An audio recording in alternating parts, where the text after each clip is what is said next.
Is it possible to become a solid winning live low-stakes poker player in just a few months? Is it within reach to go from a losing recreational player to a crusher within 1 year? Sara O'Connor from Richmond, Virginia has proven that this is indeed doable. Just over a year ago, she had only ever played a few home game tournaments for hardly any money. Now she plays regularly at MGM National Harbor in Maryland, is a solid winner at 1-3 with an hourly rate of $16 over more than 1,000 hours, and is taking shots at 2-5. Sara has even published a book called A New Queen's Guide to Poker, where she shares her journey from beginner to champion within a year, among other things.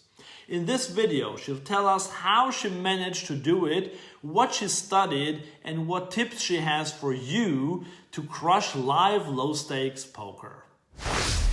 Sara O'Connor, how did you go from beginner to champion? So first things first, people might not like hearing this, but you have to study. You have to take the time and study. I also spent as many hours as I could on the felt. Time on the felt is so important. Playing with real money against real people. I also played some micro stakes online, and I have read, heard, and have experienced for myself that micro stakes online is fantastic practice for real live poker playing. And let's be clear, the stakes that you play on micro are not the same that you play in real life. They're just not. And to beat a dead horse on that, lower in micro stakes, higher in real life. Safety first. I also voraciously read as much as possible poker books. It also helped, quite frankly, writing my own because it tested what I did know and what I didn't know. I also really appreciated the Upswing podcast. I listened to that. I fought through the lows that I had early when I started playing live, and I didn't get too tilty. Sometimes I get entitlement tilt, even though I'm such a new player. And you have to remain level-headed. So study, and time on the felt is really what made a big difference for me. Yeah, that's a good point with the studying, because I sometimes meet players who tell me that they study a lot, but then when I dig a bit deeper, they basically play for 20 hours a week, and then for 2 or 3 hours they will look at some hand histories and watch some vlogs, but that's not really studying. So what did you do to really improve that much?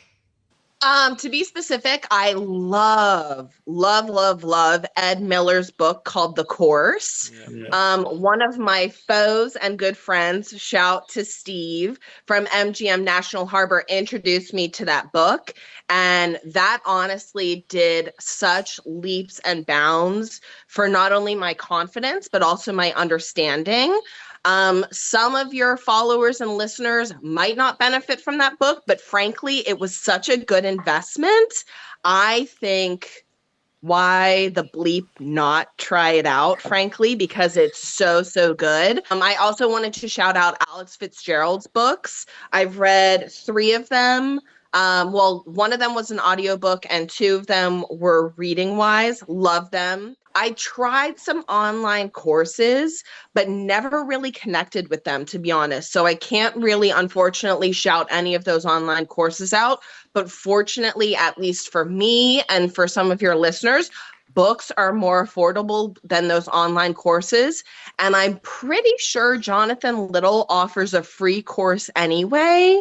So that would be a really good introduction to online courses if you're not sure if you want to invest in them.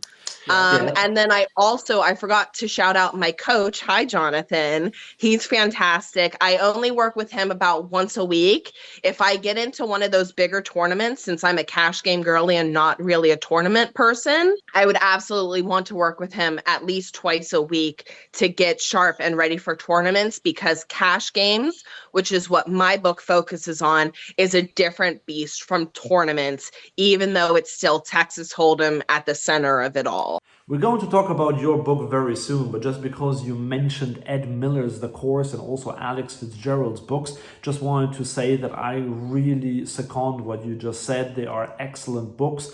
Ed Miller's The Course wasn't the first poker book I ever read, because I had read a few classics like Dan Harrington's books, but Ed Miller's book, The Course, was the one that really clicked with me. I connected with it straight away, and I saw a jump in my cash game win rate as soon as I read that book. So I can still recommend it. And I think you must have read it, just within the last few months. But I think everything, or pretty much everything that he wrote in that book, still holds true even in today's games.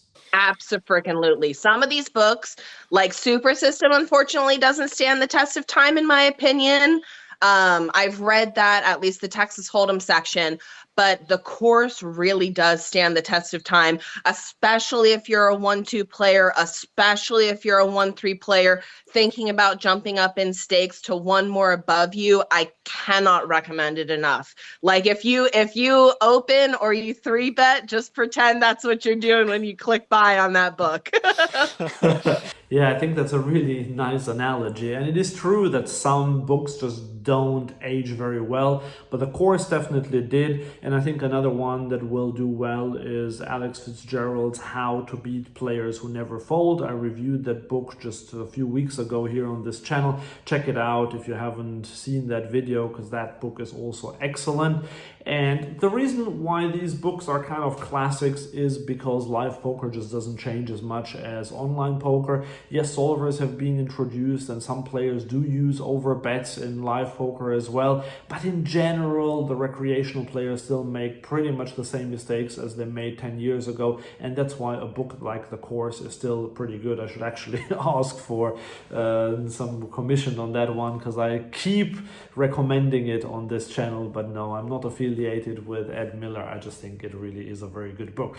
Back to you, Sarah. Now, you said that you hadn't really played much poker until a year ago, and then you started taking it really seriously. And I know we've touched on this already a little bit, but just give us concrete tips, or our viewers, what should someone do if they want to become a crusher within a few months at live poker?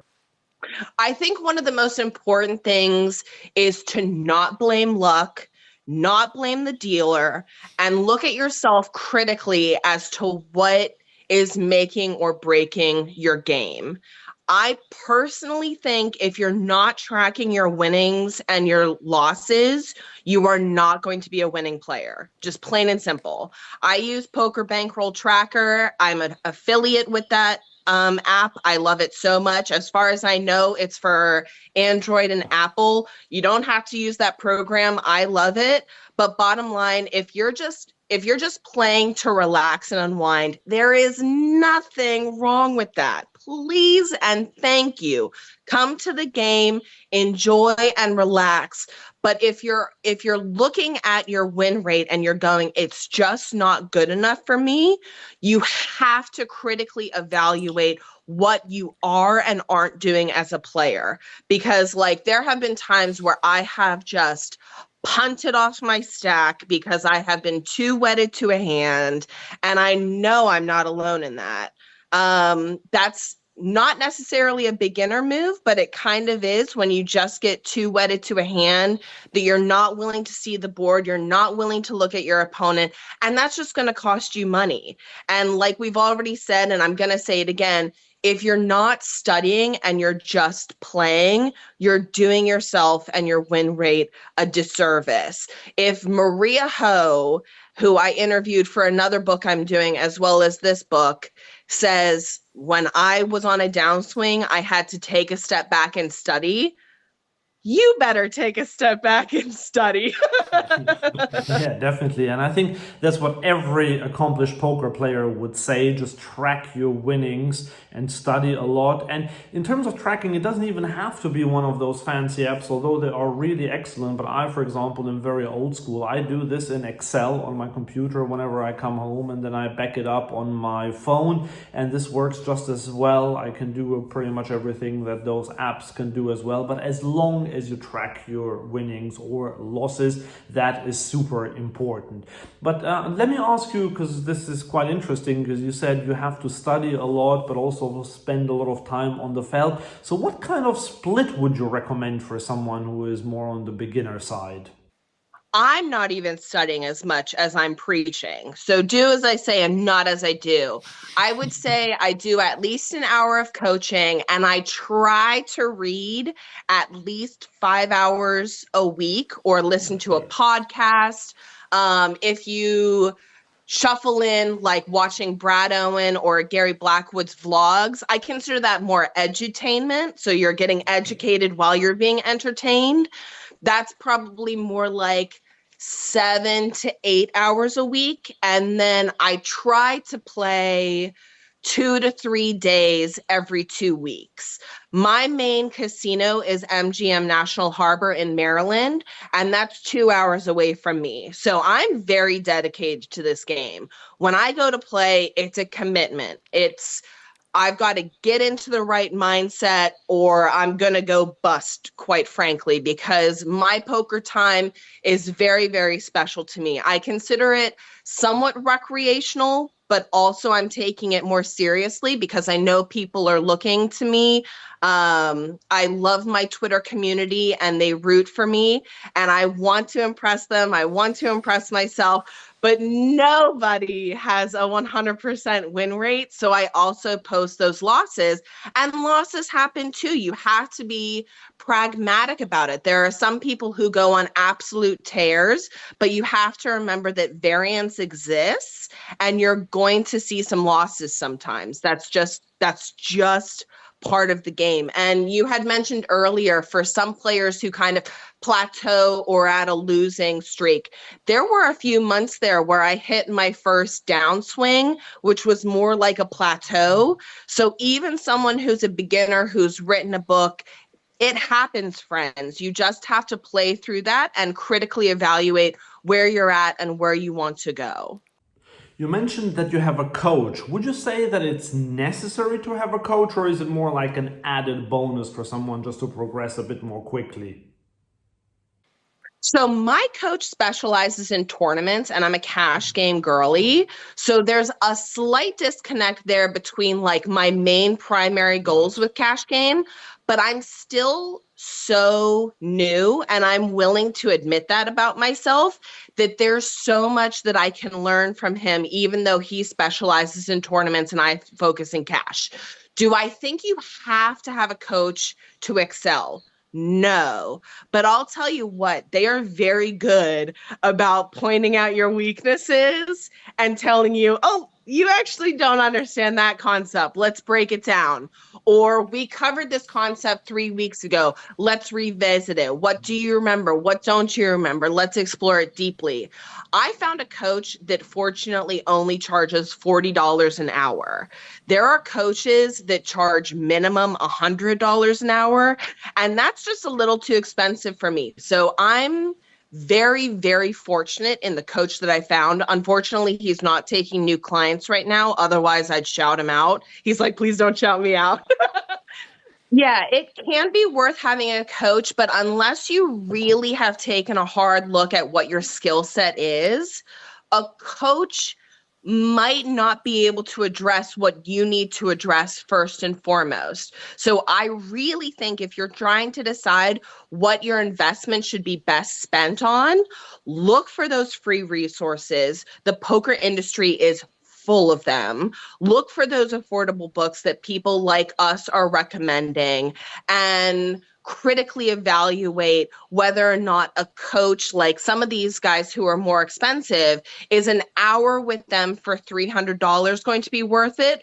Or is it more important to invest in an online course that has hours upon hours of material. It's really a cost-benefit analysis. Yeah, so I think it really depends what kind of a learner you are. Some people just prefer reading books. You said you were one of them. I also started out with books. And then there are people who just prefer those online courses where someone teaches them something and they can hear and see that rather than read it. And then, of course, some other people just prefer to have the one-on-one experience with a coach.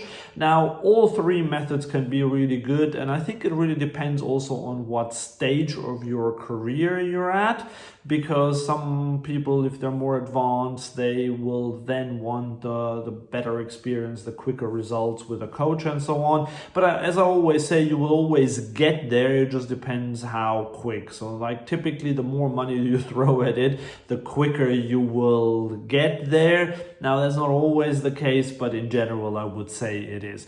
But there's something else that I just wanted to ask you, because like I read in your book, and I have it here, this is A New Queen's Guide to Poker. So you mentioned in the book that you were a lawyer, you were an artist, I think you did also a few other things. So how come you ended up with poker and just really taking poker so seriously? So I had played I played maybe twice in high school and had to have the card rankings in front of me with a boyfriend. Fast forward to college, I was again with a boyfriend. We would play once a week a tournament for like 10 or 20 bucks with a $5 bounty. And that was fun. And I loved it, but never went any further with it. Fast forward then to COVID, I had a small group of friends who just wanted to remain sane like all of us did. And we played poker just for pride about once a week, sometimes twice a week to relax and unwind. And boy, oh boy, was I bit by that bug. And so once the restrictions came down and you were able to go live again, I said, you know what, I'm gonna try my hand out for real money at a real casino. So shouts to Charlestown for being the first casino that I played with real money. I was so nervous and I was so excited. I'm pretty sure I won that first time. I can't remember for how much, but boy, was I beat over the head the next few times. It wasn't winning out of the gates. I certainly went through my licks. But then I started tweeting about it and really found an audience there and have met some really great people on Twitter, some professional players on Twitter, and have just really, really, really enjoyed that community. And I love competition, but I'm a little out of shape to do volleyball these days. So it's a great way for me to exercise my mind, get that competition, hopefully earn a little bit of spending cash, if not a little bit more. And I love it. I'm obsessed. I love it. Yeah, I can totally relate to that. I mean, I love sports and I used to work in sports, but I'm totally useless at sports. And I always say, for me, poker is a bit like a sport. Now, I know technically it isn't, although I read recently that apparently there is a movement to get poker into the Olympics. So that would be very interesting if that ever happened. But in general, I would just say, like, I really love the parallels between being a poker player and a professional athlete. So I remember when I played the WSOP main event in Vegas in 2019, I really felt like an athlete, as if I was a tennis player in Wimbledon, just having a day where I had a match, then the next day was the day off, then repeating the same process until I lost. And then it's the same even with cash games. You can play them, then you have a coach potentially, or you train, you practice at home and so on. So it really does feel a little bit like being an athlete. And for someone like me, as I said, who is totally hopeless at sports, that is really a great thing to do. Absolutely. And I think one of the coolest things is that you can play against the best of the best as long as you have the buy-in. That's the entry fee, a literal fee to get at the table. If you think you have the chops for it, you can try it out. And that is one of the, I don't know any other sport that you can say, yes, you're a professional, yes, you're an all-star, and yes, I want to go toe-to-toe with you. That is actually exactly the cool thing about poker, because in tennis, for example, if you were to play against Novak Djokovic, and yeah, maybe for a charity event you can pay $1 million and then you would get to play against him, but you probably wouldn't win a single point and definitely not a single game against him. And it's the same in golf and in many other sports. But then in poker, you do have a chance. If you pay your buy-in against Daniel Negreanu or Phil Ivey or any of the other big crushers, you actually have a chance to beat them, even in over a session of a couple of hours or so. So that is the beauty of poker, but we're not here to really talk about that, because as small stakes players we have other things to worry about. But tell me, Sarah, so when you told your husband or your family and friends that you are going to go all in with poker, literally, what did they say? So everybody was nervous at first, especially my husband. But when I started taking it more seriously, and that was, I think, September of 2023 is when I started like tracking my win rate, reading books, investing in what I was doing. Now that I'm more of a winning player with a win rate and all that thing, he's ready for me to jump stakes. And I'm like, no, baby, that's not how it works. I went on an absolute tear in Tampa, Florida, for 2-5. I come home with this money and my husband goes, so 5-10 tomorrow? And I'm like, no, that's not how this works at all. I'm not ready for that. My friends are very supportive. Some of them jokingly, but seriously say, I can't wait to see you on ESPN one day. Everyone's all in. They're rooting for me. It's very, very, very exciting. I think one of the most important things that my husband and I did, though, was when my grandma passed away, she left me a nest egg of $5,000. And we weren't sure what to do with this.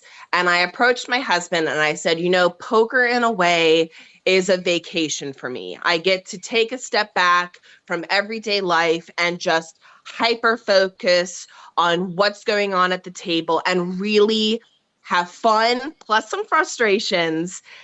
Do you feel comfortable with me taking this money and using it as my bankroll?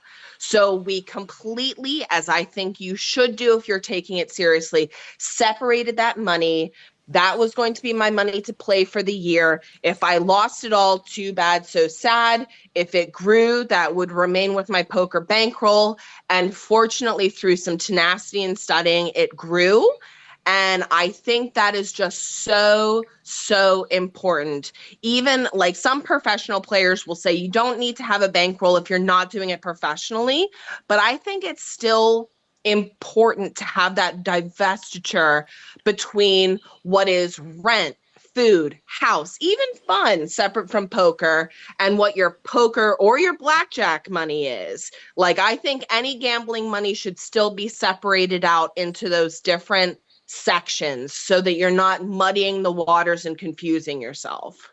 Yeah, I agree. And it's really nice to hear the touching story of your late grandmother leaving you the money, which is kind of like her legacy of you now playing poker. And then once you started doing all the poker thing, then you started writing your poker book. And now you're telling me you're writing 2 more books. What's that all about? So I found in January of 2023 this year, I used to be a lawyer and I used to use my writing skills all the time. And as an artist, I sometimes do mailers and that sort of thing, but I never really got to flex my muscles like when I was an educator in college and law school, and certainly not to the same extent when I was an attorney. And I texted my girlfriend who became my publisher, Shayna Schwartz, because she's a talented writer on her own accord for her own writings. I said, I'm really frustrated by the online courses that are out there because there's a jump between someone who's a true beginner and someone who knows the lingo. And I'm not a true beginner anymore, but I'm still struggling to understand some of these concepts because they're talking just above my head. I'm spending so much time trying to understand what's being told to me that I'm not processing the lesson. So I started writing in January 2023 on my phone, just a notebook app, and it just poured from me. I couldn't stop writing. And I loved the process of exploring what I knew for sure and what I didn't know for sure. And through that, I was able to kind of hopefully bridge the gap. That's what I want to do. Bridge the gap for those true newbies or those starting newbies who know they're not real beginners, but just can't crack that linguistic difference that the experts have just, quite frankly, in my opinion, have forgotten about because they've been playing for so long. They're so immersed in the environment that they don't know what it's like to be a beginner who understands how to play the game, but needs to understand those concepts. So that's the genesis for the book. And as part of the book, I interviewed 2 dealers, 2 people from the floor, and started to interview a few professional players. And Shayna, my editor, said, you know, if you keep interviewing all these people and you have a robust book already, it's almost as if you have 2 books. You know, one which is the professional poker player interviews and one which is the beginner's guide. And I said, well, I'm also enjoying interviewing all these dealers. Do I actually have 3 books? So I actually have 3 books, one of them which is out, A New Queen's Guide to Poker, and 2 that are probably going to be released next year. One of them is called Shuffle Up and Deal With It, which is a book about dealers and their experiences. I interviewed them and turned those interviews into narratives. It's not teaching you how to play poker. It's really edutainment, understanding what dealers go through.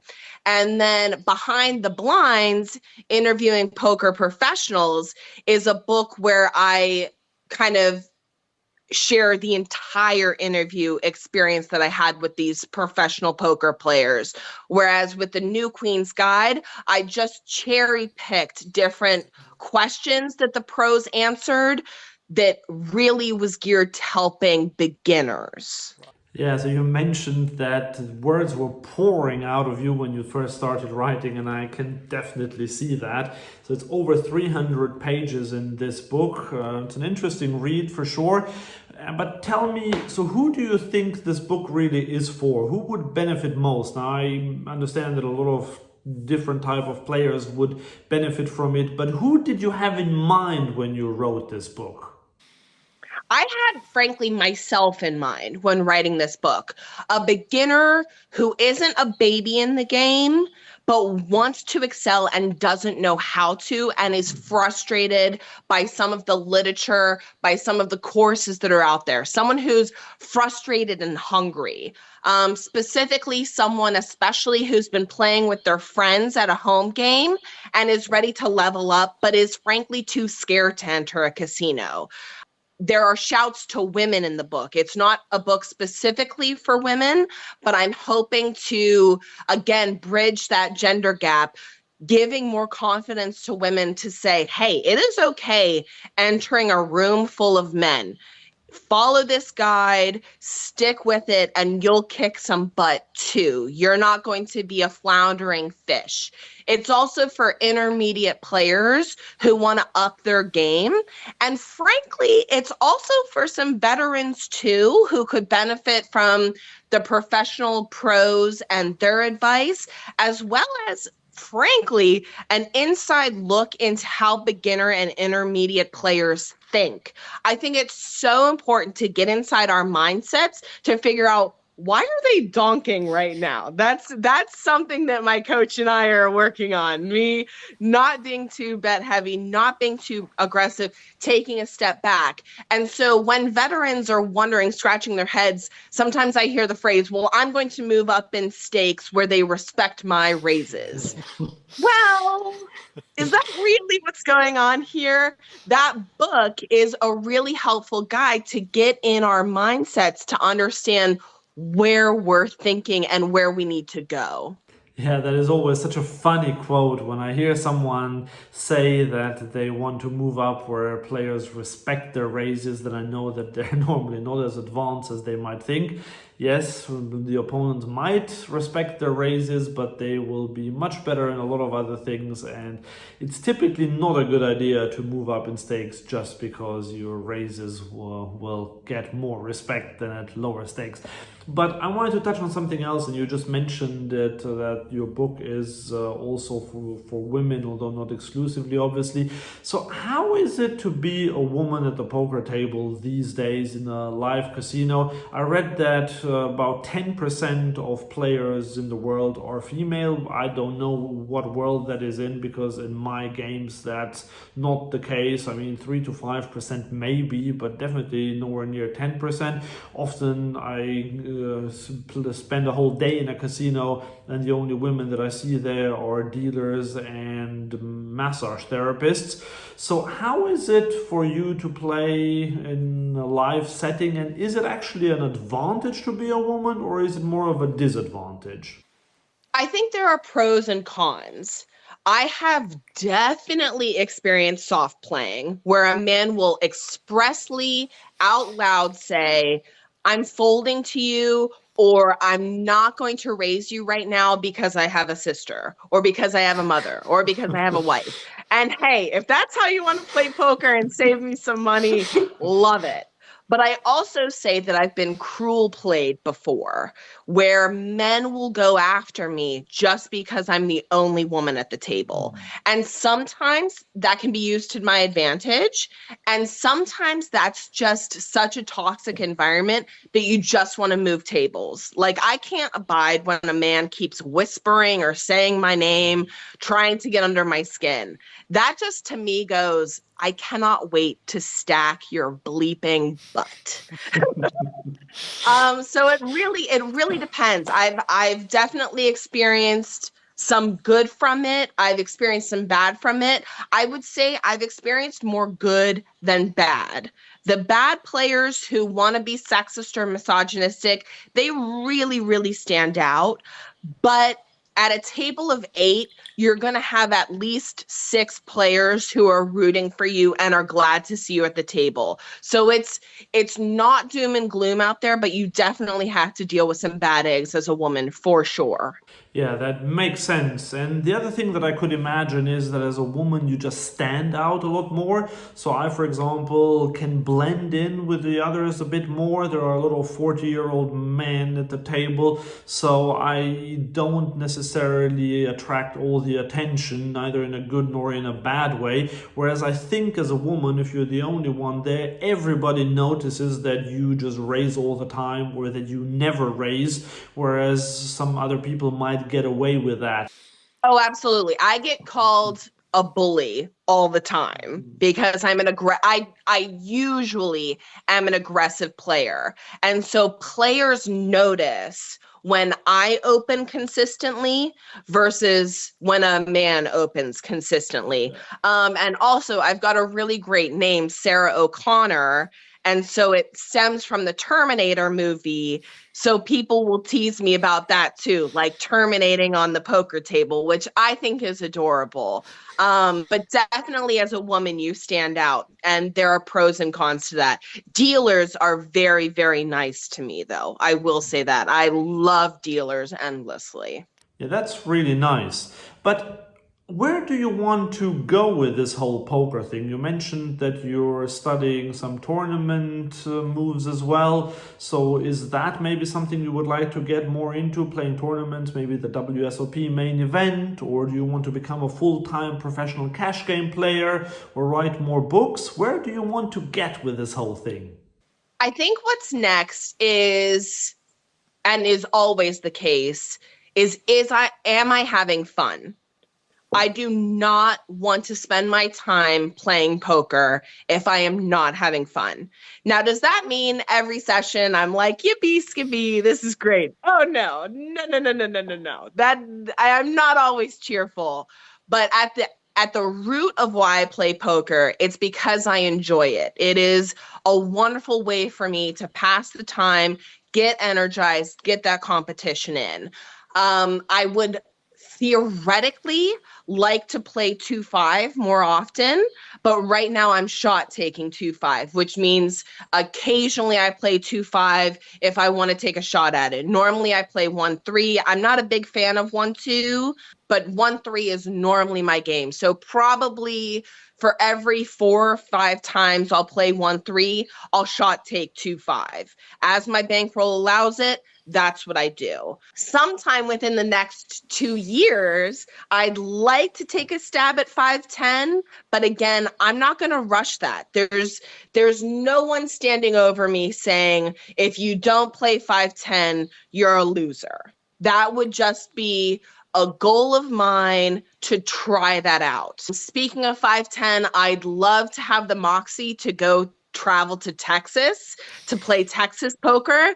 I hear that's a whole other world out there that I personally don't think that I'm ready for, especially match the stacks. I haven't studied match the stacks yet. And so until I've studied that, I'm not going to do it. I would love to one day try to play the main, but I think I'd prefer winning a ticket than spending so much of my bankroll on a ticket when it's just such a tough field. Like, it's a bucket list thing that would be fun to do. But again, cash games is really where I love being. So I'm not chomping at the bit to do the main event just to say that I've done the main event. I'd like to try some more tournaments. I think some people don't think you're a poker player unless you play tournaments. I've had a few people who have said, oh, you've written a book. What's your Hen and Mom score? And it's like, I'm a cash game player. Like, sure, I have like the teensiest, tiniest Hen and Mom score because I did really well in one of the like 7 tournaments I ever played. But tournaments yet aren't where I'm at. But there are players like Caitlin who just got awarded a Poker Store ambassadorship, and she used to be a cash game girly and is now focusing more on tournaments. I think that is a fantastic approach to things. I would love to work with a good company as an ambassadorship as long as they understand I'm a recreational player. When it comes to, do you want to play poker full time? The answer to that is probably no. First of all, because I live too far away. And second of all, professional player after professional player after professional player told me when I was interviewing them, you have to diversify your income stream. So I will never, ever, ever give up art fully or give up writing fully in order to play poker. I'm someone who likes to have my fingers in a few little pies because they're just all so delicious to me. Well, that sounds great. And just to say, if you want to play 5-10 without actually risking that much money, just come to Europe and play a 1-2. That'll be almost the same level as some 5-10 in America. But anyway, thank you very much for being here. A new Queen's Guide to Poker is out now. I have left a link in the description below. You can also get a signed copy there if you wish so. And we already look forward to your next book. So thank you very much, Sara O'Connor.